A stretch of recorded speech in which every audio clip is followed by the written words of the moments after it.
Hello everyone, welcome to Civil Index. ఈ video లెక్చర్లో నేను flow through pipes part 4 explain చేయబోతున్నాను. సో ఈ పార్ట్ 4లో నేను కంప్లీట్గా water hammer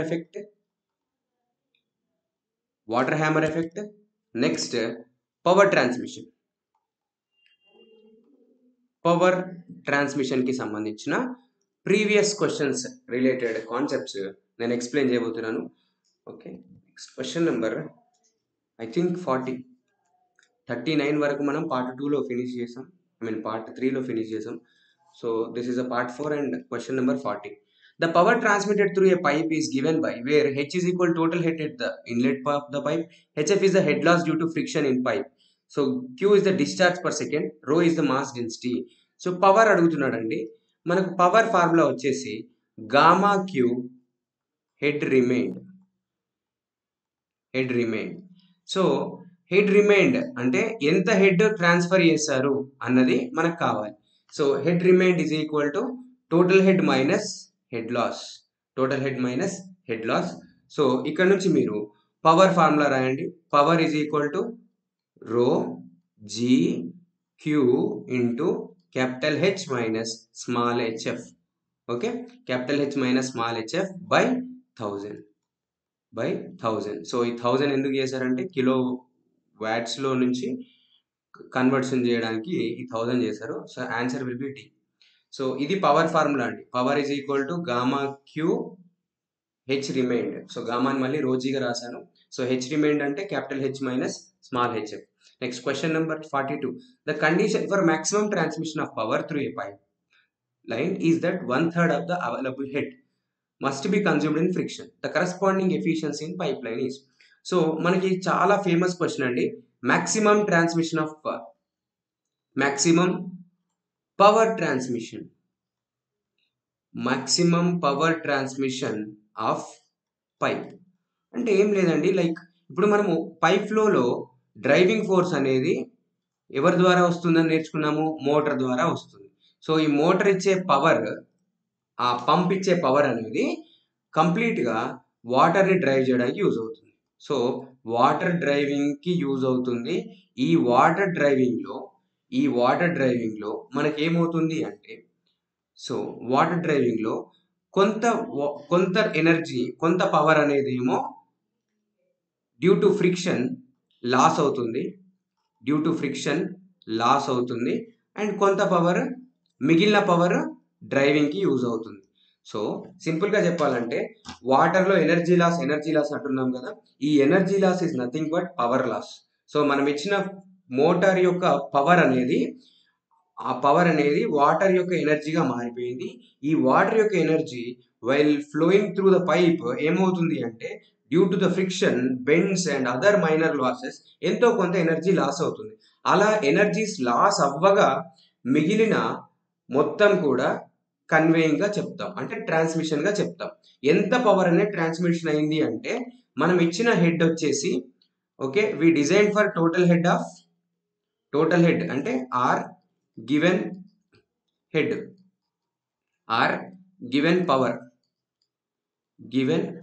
power is capital H. Next, loss of head are head loss due to friction. Is our last power is nothing but HF, right now. So మనకి ఇప్పుడు efficiency చూద్దాం. Efficiency is equal to output by input into 100. So మనం ఎంత ఇచ్చామండి, capital H ఇచ్చాం.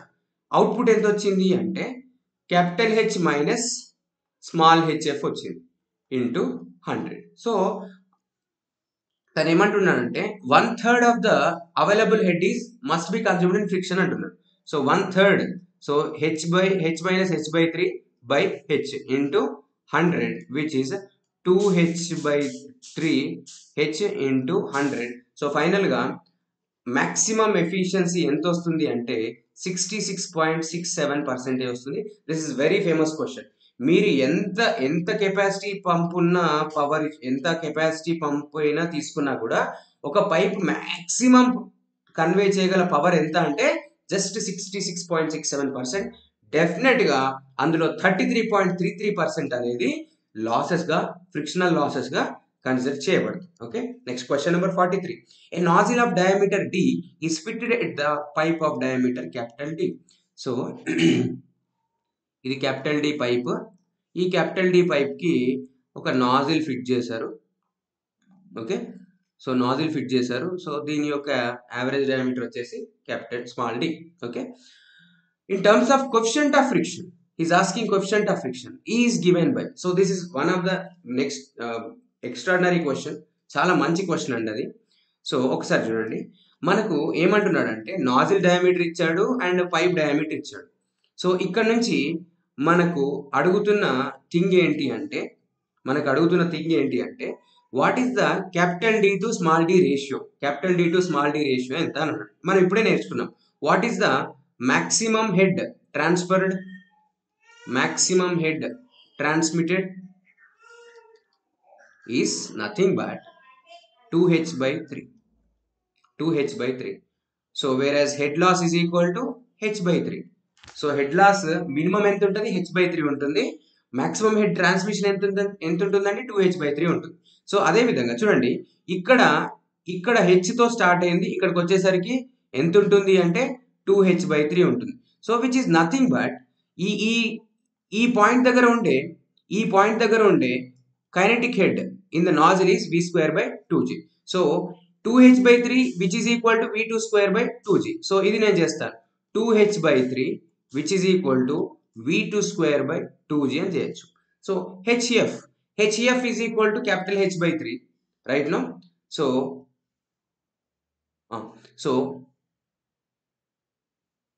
ఎంతండి? So ఒక పని చేద్దాము. సో టోటల్ 2h, దీన్ని ఏం రాయొచ్చు?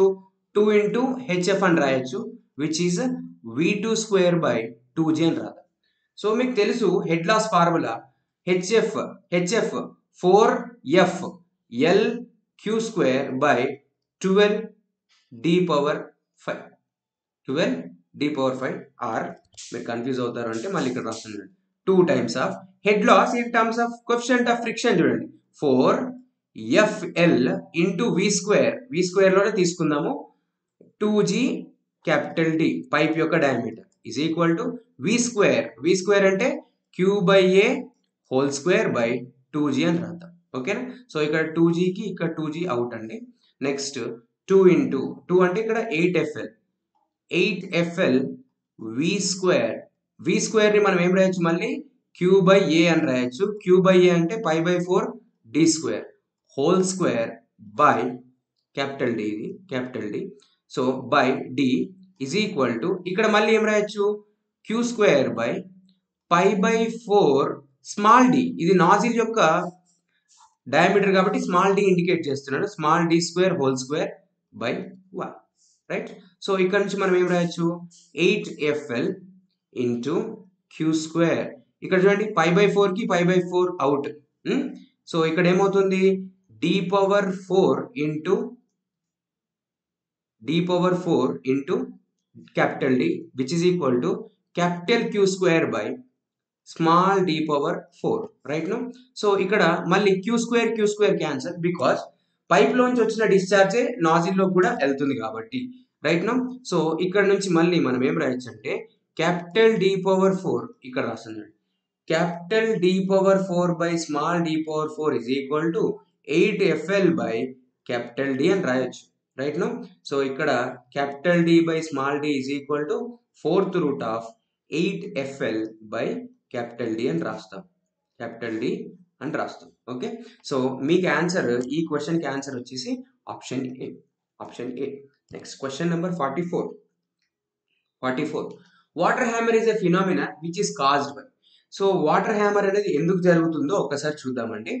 సో ఇలా ఒక ట్యాంక్ ఉంది, ఈ ట్యాంక్ లోంచి ఒక పైప్ ఇలా రన్ అవుతుంది. ఈ పైప్ యొక్క ఎండ్ దగ్గర సమ్వేర్ ఎల్స్ మిడ్ వేలో ఒక వాల్వ్ ఉంది అనుకుందాం. Okay, valve, this is valve. So water hammer అనేది ఏంటి అంటే this is a pressure waves generate అవ్వడం, అంటే వాటర్ యొక్క ప్రెషర్ వేవ్స్ జనరేట్ అవ్వడమే మనం వాటర్ హ్యామర్ ఎఫెక్ట్ అంటాము. సో ఈ ప్రెషర్ వేవ్స్ ఎప్పుడు జనరేట్ అవుతాయి అంటే చూడండి, వాటర్ ఇక్కడ నుంచి స్టార్ట్ అయింది. So when it is passing through this, sudden గా మీరు వాల్వ్ అనేది ఒక స్టిపులేటెడ్ టైంలో, ఒక పర్టికులర్ టైం కన్నా తక్కువ టైంలో మీరు క్లోజ్ చేస్తారు. సో క్లోజింగ్ అనేది సడన్ గా జరగవచ్చు, గ్రాడ్యువల్ కూడా జరగవచ్చు, రైట్? సో మీరు వాల్వ్ కనుక సడన్ గా క్లోజ్ చేస్తే ఇక్కడ ఈ ఫార్వర్డ్ డైరెక్షన్ లో ఉన్న వాటర్ అనేది వెనక్కి వేవ్స్ ని జనరేట్ చేసుకుంటుంది. సో ఇలా వేవ్స్ ని జనరేట్ చేసుకొని పైప్ వాల్ పైన ఎంతో కొంత ప్రెషర్ ని ఎగ్జర్ట్ చేస్తుంది. ఈ ఎఫెక్ట్ ని మనం ఏమంటాము అంటే వాటర్ హ్యామర్ ఎఫెక్ట్ అంటాం. సో ఇది ఎప్పుడు జరుగుతుంది? డ్యూ టు సడన్ క్లోజింగ్ జరుగుతుంది. సడన్ క్లోజింగ్ లో మనకు వాటర్ హ్యామర్ ఎఫెక్ట్ వస్తుంది. వెన్ యూఆర్ క్లోజింగ్ గ్రాడ్యువల్ గా జరిగినప్పుడు ఏమవుతుంది అంటే ఎంతో కొంత ఓపెనింగ్ ఉండడం వల్ల ఈ వాటర్ ఇక్కడ నుంచి ఎస్కేప్ అవుతాయి. There is no chance of developing the pressure waves. So pressure waves develop అవడానికి ఛాన్స్ లేదు. సో ఇక్కడ చూడండి, ఇది లెంత్ ఆఫ్ పైప్ ఎల్ అనుకుంటే, సో ప్రెషర్ వేవ్ ట్రావెల్ ఎంత చేస్తుంది అంటే, ప్రెషర్ వేవ్ ట్రావెల్ డిస్టెన్స్ ఎంత అంటే, one is forward direction, another is backward direction, which is 2L. Okay, and pressure wave velocity కావాలి అంటే మనం ఫర్దర్ గా కొన్ని క్యాలిక్యులేషన్స్ చేయాలి. చూద్దాం అవి ఎలా ఉంటాయో ఒకసారి చూద్దామండి. సో మీకు గుర్తుపెట్టుకునే విధానం చెప్తాను. ఫస్ట్ చూడండి. సో మనకు 2 కేసెస్ ఉన్నాయి. క్లోజింగ్ అనేది గ్రాడ్యువల్ గా జరిగింది అనుకుందాం. అప్పుడు వచ్చే వాటర్ హ్యామర్ ఎఫెక్ట్ ఎంత అంటే P by rho g is equal to V by 2g into L by TA. Okay, so gradual అని ఎప్పుడు అంటామంటే క్రిటికల్ క్లోజింగ్ అంటే ఒక టైంకి ముందు క్లోజ్ చేస్తే సడన్ వస్తుంది, దాని తర్వాత క్లోజ్ చేస్తే గ్రాడ్యువల్ క్లోజింగ్ కేసు వస్తుంది అన్నప్పుడు ఎప్పుడైతే మీరు ఫర్ సపోజ్ ఒక వాల్వ్ 2 seconds లో విత్ ఇన్ 2 seconds లో క్లోజ్ చేస్తే మీకు ప్రెషర్ వేవ్స్ డెవలప్ అవుతాయి అని అనుకుంటాము. ఆ సిచ్యువేషన్ కన్నా ఎక్కువ టైంలో మీరు క్లోజ్ చేస్తే అంటే let us take 2.1, 2.5, 3 seconds, 10 seconds అలా క్లోజ్ చేసినప్పుడు ఎలాంటి ప్రాబ్లం రాదు. ఆ కేసునే మనము గ్రాడ్యువల్ క్లోజింగ్ అన్నాము. అదేవిధంగా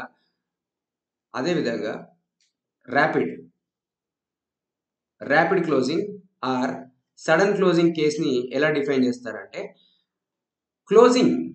closing time less than critical time. So ఇందులో మళ్ళీ 2 కేటగిరీస్ ఉన్నాయండి. ఒకటి వచ్చేసి ఫస్ట్ కేటగిరీ వచ్చేసి రిజిడ్ పైప్ అనేది రిజిడ్ గా ఉంటుంది అని చెప్తాడు. సో ఇందులో వాటర్ హ్యామర్ ప్రెషర్ వేవ్ యొక్క ప్రెషర్ ఎంత ఉంటుందంటే P by rho g into V by g. Okay, this is only V by g, not 2g, it is V by g into root over K by rho. So root over K by rho ని మనం ఏమంటామంటే velocity of sound అంటాము. ఈ velocity of sound ని మనం దేంతో indicate చేస్తాము అంటే సింప్లీ C తో ఇండికేట్ చేస్తాము. ఇలా రాయొచ్చు దాన్ని ఫైనల్ గా రో CV ఇలా రాయొచ్చు. అదే విధంగా మనకు పైప్ కనుక ఎలాస్టిక్ నేచర్ లో ఉంది అనుకుందాం. సో ఎలాస్టిక్ నేచర్ లో ఉన్నప్పుడు ప్రెషర్ అనేది P by rho g is equal to V by g into square root of K by rho into 1 plus KD by TE.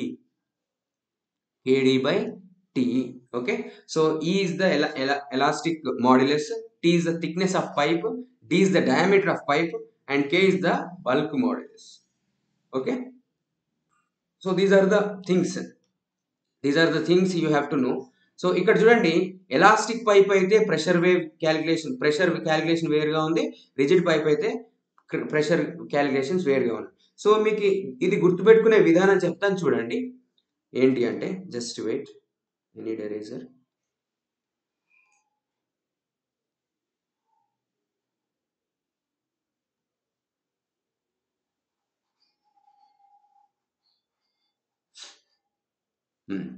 So మీరు ఈ ప్రెషర్కి సంబంధించిన టర్మ్స్ని గుర్తుపెట్టుకోవాలంటే సింపుల్గా గుర్తుపెట్టుకోండి. పి బై రోజీ అంటే ఎవరండి? హెచ్చా? Yes. H is equal to half of velocity head. అలా గుర్తుపెట్టుకుంటాను నేను ప్రతిసారి. Pressure head is equal to half of velocity head అని గుర్తుపెట్టుకుంటాను. ఇప్పుడు మీకు చేస్తాను చూడండి, టాలీ చేస్తాను చూడండి. ఇది పి బై రోజీ అంటే డైరెక్ట్గా pressure head. So pressure head, pressure head, pressure head, no issue. So half of velocity head, is it half of velocity head? Yeah, half of velocity head. Half of velocity head కాదు, 2 times, sorry, it is 2 times of velocity head. 2 times of velocity head అంటే ఏంటి? 2 into v square by 2g రావాలి. So పైన v square ఉండాలి, కింద g ఉండాలి. So ఇక్కడ చూస్తే మీరు ఇక్కడ చూడండి, ఇది v by g, length by time. Length by time అంటే ఏంటి? అగైన్ వెలాసిటీనా? So v square by g అవుతుంది అప్పుడు. నెక్స్ట్ ఇందులో చూడండి, ఇది ఎలా గుర్తుపెట్టుకుంటారు చూడండి. v by g ఇది ఆల్రెడీ, ఇది velocity of sound. By default గా వెలాసిటీ ఆఫ్ సౌండ్ అంటున్నాడు కదా, అంటే v అనేది ఆటోమేటిక్ వచ్చేసింది. నెక్స్ట్ ఇక్కడ కూడా చూడండి, ఇది వెలాసిటీ, ఇది g, ఇది కూడా వెలాసిటీ టర్మ్, ఇది కూడా వెలాసిటీ టర్మ్. సో మీరు ఇది గుర్తుపెట్టుకునే విధానం ఎలా ఉంటుంది అంటే, ప్రెషర్ హెడ్ అంటే p బై రో g ఈజ్ equal to 2 times of velocity head. అంటే సింపుల్ గా చెప్పాలి అంటే v by g into any velocity component. Okay, any velocity component, ఏదైనా వెలాసిటీ కాంపోనెంట్ అయి ఉండొచ్చు. సో ఎవ్రీ టైం మీరు అబ్జర్వ్ చేస్తే ప్రెషర్ క్యాలిక్యులేషన్స్ చూడండి. ప్రెషర్ క్యాలిక్యులేషన్స్, వాటర్ హ్యామర్ యొక్క ప్రెషర్ క్యాలిక్యులేషన్ ఎలా ఉంటుందంటే, p ఈజ్ ఈక్వల్ టు రో వి ఎల్ బై TA. ఎవరికి? గ్రాడ్యువల్కి. సిమిలర్గా రిజిడ్ పైప్కి చూడండి, p ఈజ్ ఈక్వల్ టు రోకి రో రో కాదు, జీకి g cancel. So it can become like rho into c into v. And ఇది కూడా అంతే అండి, ఎలాస్టిక్ పైప్ కూడా p is equal to rho into c into v, right? So ఇవన్నీ terms కూడా మనకు, ఇవన్నీ ఫార్ములాస్ కూడా మనకు వాటర్ హ్యామర్లో అడుగుతున్నాడు. Very very famous question. So చాలా సార్లు ఎగ్జామ్లో కవర్ చేశాడు. Will see that questions. Question number 44. Water hammer is a phenomenon which is caused by sudden closing. Gradual closing వల్ల వాటర్ హ్యామర్ ఎఫెక్ట్ రాదు, ప్రెషర్ వేవ్స్ బ్యాక్ తన్నవు. సో మనకు ఉన్న water hammer effect అనేది sudden closing వల్ల వస్తుంది. Next question number 45. The hammer blow in pipe occurs. Water hammer blow అనేది ఎప్పుడు వస్తుంది? ఆ ప్రెషర్ వల్ల హ్యామర్ బ్లో అనేది ఎప్పుడు వస్తుంది? There is excessive leakage in pipe? No. Pipe burst under high pressure of fluid? No. The fluid flow through the pipe suddenly brought to rest by closing the valve. Suddenly brought to rest by closing the valve. Maybe chance. Correct అండి. The flow of fluid through the pipe is gradual గా brought చేసినప్పుడు మనకు gradual గా rest లోకి తీసుకొచ్చినప్పుడు మనకు water hammer effect జరగదు. So answer will be C for the question number 45. Next question number 46. If the speed of pressure wave is v0. Pressure wave యొక్క velocity ఎంత? v0. Pipe length is l. Rapid closure occurs when time of closure is. So time of closure మనం already నేర్చుకున్నాం. Time of closure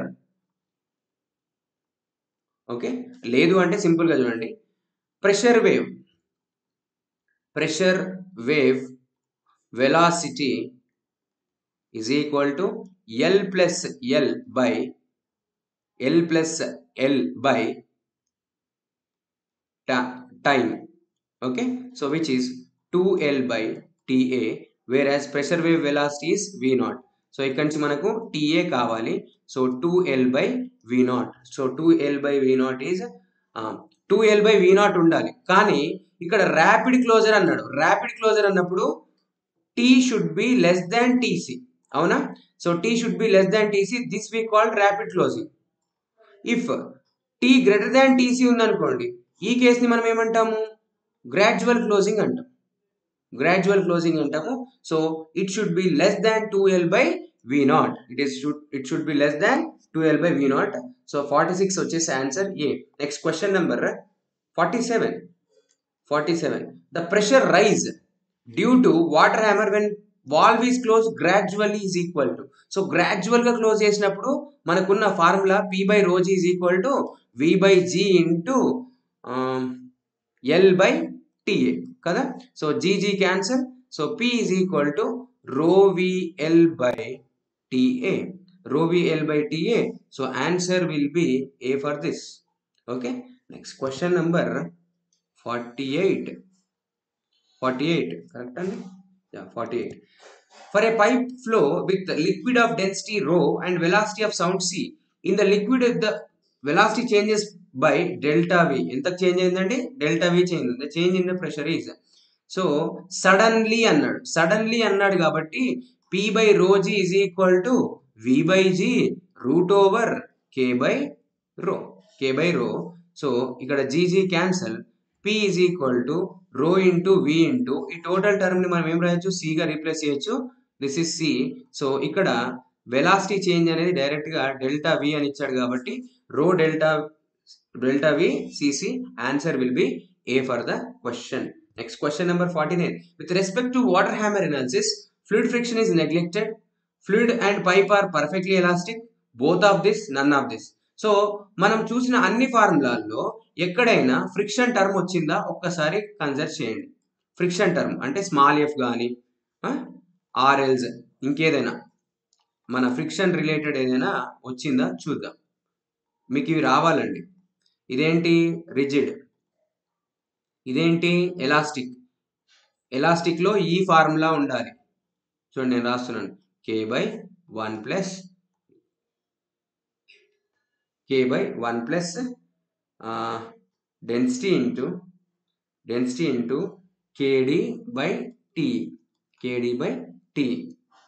okay, yes. So ఫైనల్గా మనం ఇవి observe చేస్తే ఎక్కడ కూడా ఫ్రిక్షన్ ఫ్యాక్టర్ టర్మ్ రాలేదు కాబట్టి ఫ్లూయిడ్ ఫ్రిక్షన్ నెగ్లెక్టెడ్ అన్నది అసలు కన్సిడర్ చేయలేదు. అంటే ఫ్రిక్షన్ గురించి ఎలాంటి టాపిక్ రాలేదు. Next, fluid and pipe are perfectly elastic. Yes, ఎందుకంటే పర్ఫెక్ట్లీ ఎలాస్టిక్ అన్నాడు కాబట్టి ఎలాస్టిసిటీ తీసుకుంటున్నాడు. So both of this wrong, none of this is wrong. So answer will be B for the question number 49. Next question number 50. The magnitude of water hammer depends on length of pipe. Depend అవుతుందా లేదా? Formula చూడండి. Yes. Next, elastic properties capital E, right. Rate of stoppage అంటే ఏంటండి?